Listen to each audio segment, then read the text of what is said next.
Let me just turn off this waiting room so no one gets stuck. I'm so happy that you all joined us for First Friday. I say, I'll see you later at First Friday. And I said, oh yeah, the virtual First Friday. And they said, oh, it's virtual. So Naima, if there are people at the Clay Studio. Yeah. Oh, but you're on mute. You keep putting yourself on mute. No, like I said, like at 5:15, 5:20, people started like walking in the door. And we're pretty much like, so there's no First Friday. We close at 6. So if you want to look at the exhibitions, go ahead. But Go home and go on Zoom. yeah, go ahead. Yeah, yeah. No, Dominique's up there. She's instructing them. Yeah. Well, I just mean, I have a feeling that some people didn't understand that it was supposed to be on the computer. But I have my intrepid friends with me here, all of you, so that's fine. We'll just have some fun together. Well, without further ado, I'm gonna introduce briefly everyone who's speaking tonight, and then we'll get into more detail as we go on. But we have Jacob Looney from New Liberty Distillery, and I'm not even going to try with his very long title. He's going to tell you later, but I know it has something to do with tourism and being a manager, so that's good. Rob Hassel is the president and master distiller of New Liberty Distillery. We're very excited, and they are new neighbors. When the Clay Studio gets to its new location, we will be right across the street. So at lunchtime, we're going to go to the tasting room every day. There you go. That's how that's our plan for our new space. Jack Hinton, associate curator of European Decorative Arts at the Philadelphia Museum of Art. And Naima Stith, gallery and retail coordinator at the Clay Studio. So thank you all for being here. And Jacob's going to start us off by showing us how to make an old fashioned, I think. Absolutely, yeah. We are today going to be making the original cocktail. Jennifer, thank you for the introduction. So everyone, hello, welcome. Thank you for joining us. My name is Jacob Looney. I am the tourism, online sales, and spirits club manager at New Liberty Distillery. So when we finally open on site, I'll be your guy that's kind of like making sure everything is going as it should. I'm also your guy behind the scenes that is taking care of all our online sales, as well as your kind of spirit leader of the Spirits Club program, which is a new thing we just launched. So if you have friends that are craft whiskey aficionados, let them know about this. Every month we send them a brand new release of spirit, as well as kind of insider information about the distillery and access to events just like these. As Jennifer mentioned, today we are going to make a cocktail to kick off this wonderful program. And to be honest with y'all, if I was drinking at home, my usual go-to is to take a bottle like this one, a glass like this one, pour it in, and we call it a day. It's just about as good as it gets.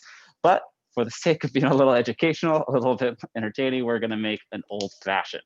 Now, the old-fashioned is absolutely the most classic cocktail you can get. We actually recently just did a classic cocktail series on Facebook where we had our rock star behind the bar, Toyn Koitzer, leading us through 3 different classic bourbon cocktails, this one being one of them. So I'm going to be ripping little anecdotes that he used. So if I miss anything, check out the video. You'll learn all about it there. But the old fashioned originally was the cocktail. When people were first learning about cocktails and asking about them in the early 1800s, the definition was a drink that combined spirit of your choice, a syrup or a sweetener, water, and bitters. And it's later through time, this eventually, in the bar scene, they started making all these different types of cocktails, doing gin cocktails, vodka cocktails. And eventually someone asked the question, like, can't I just get the old-fashioned cocktail? Hence what we're gonna make today. Now, in terms of hardware, this is also a fantastic cocktail of choice because at home, just about anybody can make this. As long as you got something to drink out of and something to stir with and those 4 ingredients, you got yourself an old-fashioned. But for our sake today, we are going to be using a lovely New Liberty style rocks glass. I like to drink with really nice glassware, so this is my glassware of choice. We are also going to use a nice little bar spoon to stir our drink, a bar jigger to measure our ingredients, and that's just about it. Just about as simple as you can get. In terms of our ingredients, like I mentioned, we have 4 base things that we're going to use. First of which being bitters. Today we are going to use Angostura aromatic bitters. I'm trying to get it to focus, but anybody that's drinking at home, you probably recognize this yellow cap bottle. You can find it just about in any Acme around town. We are going to use simple syrup as our sweetener. Now, this is just about as simple as it gets to. Basically take 1 part water, 1 part sugar, put it in a pot, let it heat, let it slowly become clear, just like this is, and you got yourself simple syrup, just about the base sweetener for many, many of our favorite cocktails. You are going to need water. Water does play a role in this, even though many people, when they get, a cocktail, they might not think that dilution and water are a key component of it, but it absolutely is in terms of, the chemistry of combining these 4 ingredients. Today we're using ice. If you can find really big ice, that's even better. And lastly, and probably the most important, is our spirit of choice. So today I am using one of my personal favorites from the distillery. This is our 9-month-old Bloody Butcher bourbon. Let me see if I can get it to focus. The lighting's all crazy here. So I'd recommend checking this out on our shop. There's a full kind of like product description and what to expect when you get this bottle. What's wonderfully unique about it, though, is that you're getting what I almost refer to as a newborn bourbon. It's aged 9 months and brand new white American oak. We're using ingredients only from Pennsylvania. So we use a really unique variety of corn from Doylestown called Bloody Butcher corn. This is an heirloom variety that they don't produce on a wide scale, but makes for a fascinating and complex bourbon, leading to kind of earthier and creamy and buttery notes to it. We also have a mixed mash bill, meaning that in our ingredients, before we are going to actually distill this, we are combining corn with rye from a farm up in Glen Mills, PA, that is Deer Creek Malt House. And we're also going to combine malted barley into this, creating a really balanced and unique blend of that creamy sweetness from our corn with a little bit of spice from our rye, and then the barley to give it that extra zing, but also to help with the process of fermentation.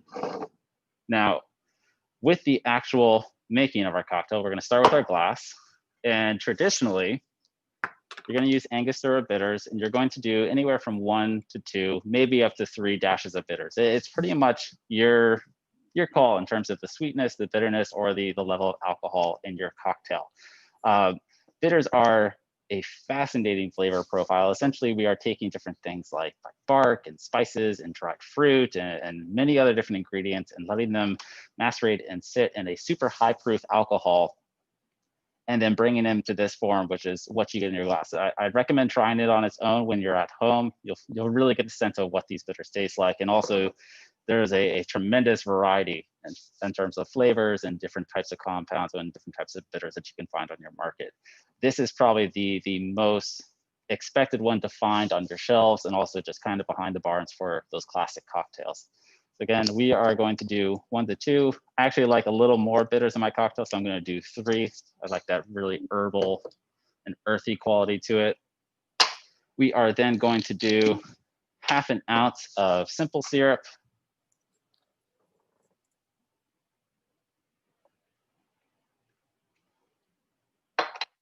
We're then going to follow that up with our liquor of choice, again, our 9-month Bloody Butcher bourbon.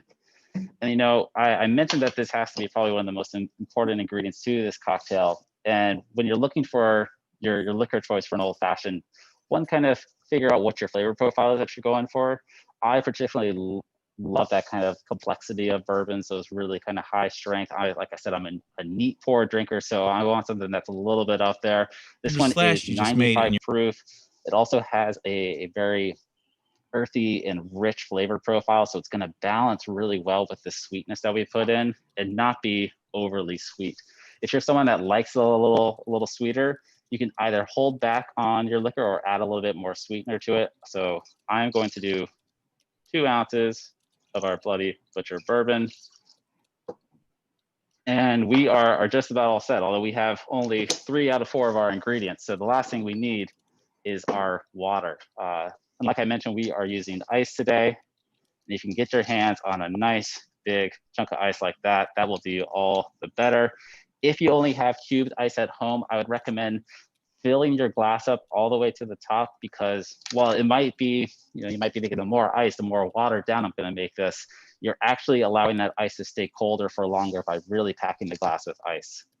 Lastly, we need that dilution. So we have our ice, we need to add the water to it. So we're gonna stir this from anywhere from 15 to 30 seconds. You know, no one's testing you on this, so really just go by what feels right.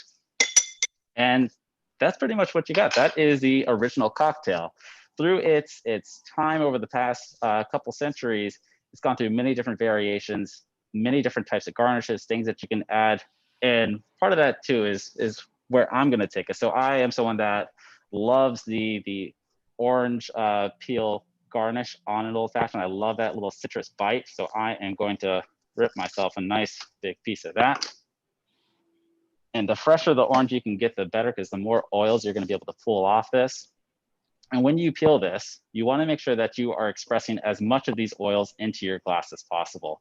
So you're actually going to squeeze it not with the pith facing in, or where you might expect all the orange juice to be, but just the outside. So I'm going to take this, I'm going to fold it over like that. Oh, that was good. That was really nice. I'm actually going to twist it because I really, really like that orange expression. So really double down on this. I'm going to actually give it a little kiss on the edge of the glass there, toss it in. And I love a little treat with my cocktail. So I'm going to take it to that next level, which is another tradition that you find later in the 40s and 50s of adding more and more fruit garnishes to this. I'm not going to go to the full extreme of mashing orange juice and peaches and cherries in here, but I do like that little sweetness at the end. So I'm going to take a lovely maraschino cherry, just drop it in there. Lastly, I might give it a little bit of a stir just to let that orange really express itself with our drink. And you pretty much have it. What is so lovely about this drink is that while its simplicity is its ingredients, it allows for a tremendous amount of variation and customization in terms of your spirit of choice, your bitters, your levels of those 4 ingredients. And it's just about the best cocktail, in my opinion, that you get. Cheers, guys. Cheers. Thank you, Jacob. That was seriously impressive. Absolutely. And I could really, A little discouraging. I know it's nice to see the color, but I'm telling you, ceramic cups are where it's at. Yeah, But I'm biased. I'll give it a go. I'll do a first time for everything. We'll come down to the Clay Studio. We'll give you that discount. So especially since we have such a small group, at the end, I'm gonna share the discount code for New Liberty, and the one we just started a discount code today for the whiskey cups, also on the Clay Studios shop page. So, but you have to stay to the end to get the discount. That's my trick. Okay, I want to. Jack's going to talk to us in a moment, but I just want to share with everyone first my screen. Thanks again, Jacob. How's Absolutely. it tasting? Cheers, Doing guys. okay over there is for you? divine. Excellent. Jacob, I have no idea. I was watching you and I was like, I have to fill my own glass. I don't know why I didn't start that. That's pretty funny. Hopefully everyone else either has a glass or is going to get one. So thanks again for everyone for coming. I really appreciate it. And I just want to say that we are trying to figure out this virtual First Friday thing because it's so different, but we wanted to kind of engage on the normal schedule of celebrating on Fridays together and having a little bit of social time. So that's why we were really excited to invite our distillery friends and Jack from the museum and Naima to talk about how to achieve these ceramic cups that I'm excited about. But of course, this is also First Friday. So we have 2 amazing exhibitions that are opening. Yesterday, we got to hear Lisa Naples on our Lunch and Learn talk about her exhibition. She is here with us on the call, as is George Rodriguez, who I'll talk about in a moment. Lisa is an alum of the resident program at the Clay Studio. She's also an award-winning artist who has a very robust studio up in Doylestown, where she also teaches classes.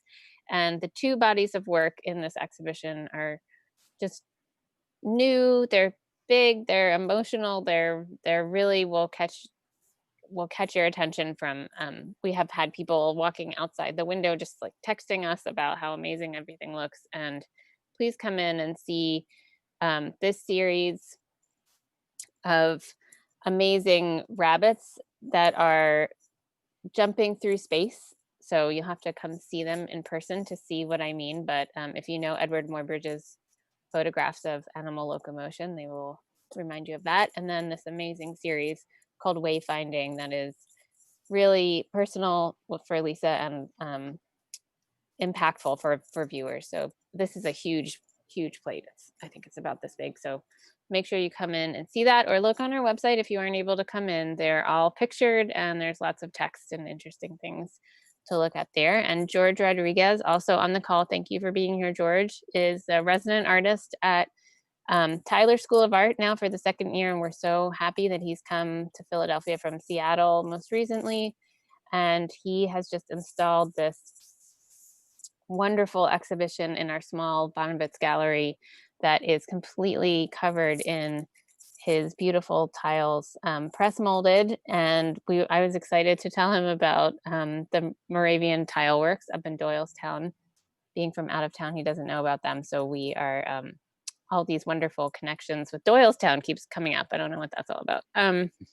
But it invites the viewer in to make a piece of clay, a figure themselves, and leave it as an offering on the altar. And on November 1st, we're going to have a Dia de los Muertos celebration, also on Zoom. So join us for that. And thanks to Lisa and George for joining us this afternoon. The reason why we had this idea, Naima was really interested in making the partnership with New Liberty and was talking about having whiskey cups, and I thought alcohol and ceramics, and then I thought about my friend Jack Hinton. No offense, but that's what happened. So I asked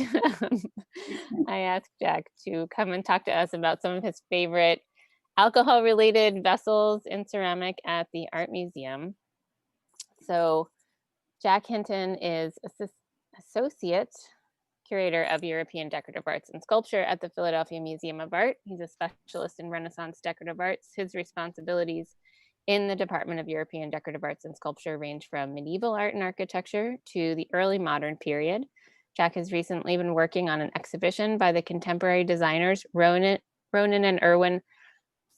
Jack. Urulek. Thank you. Opening November 2021, and on a book entitled Renaissance Treasures about the medieval and Renaissance masterpieces acquired by the museum in 1930 with the Edmund Folk Collection. And that book will hopefully be on shelves for your holiday shopping list this year. And I just thought I'd start out by showing you the reason why these things, come up and why ceramics is so important. It is so important that in ceramics we think about and look back at our history. I think if you look at the surface of this pot in real life, especially, it's really quite evocative of the same kind of, speaking of oranges, for old-fashioned kind of orange peel surface. So, we can stay with that slide, Jen. That's great. I mean, I think the point you make here is absolutely right. These rich traditions in ceramics, cocktail making and distilling, and how we can connect all of these points together in a very rich and meaningful way. And I hope that you thought of me not because of alcohol, but because of the ceramics. It wasn't entirely clear in the introduction. I thought of you because you know so much, and you're excellent at what you do. Of rich alcoholism and, and partying, perhaps. But no, well, obviously, I'm very restrained, sober kind of a person, I'm afraid, these days. But in any event, it's nice to have the opportunity to talk about these things and to share works from the museum's collection with you. I have to say that, obviously one of the great pleasures about working at the museum, and especially with decorative arts, is the way in which they still have connections with the people that made them and the people that used them.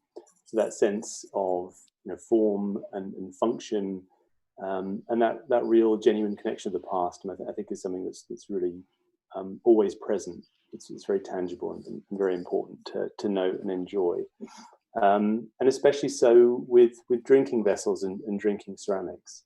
And the museum, as you may know, I mean, has a very rich and wonderful collection of ceramics.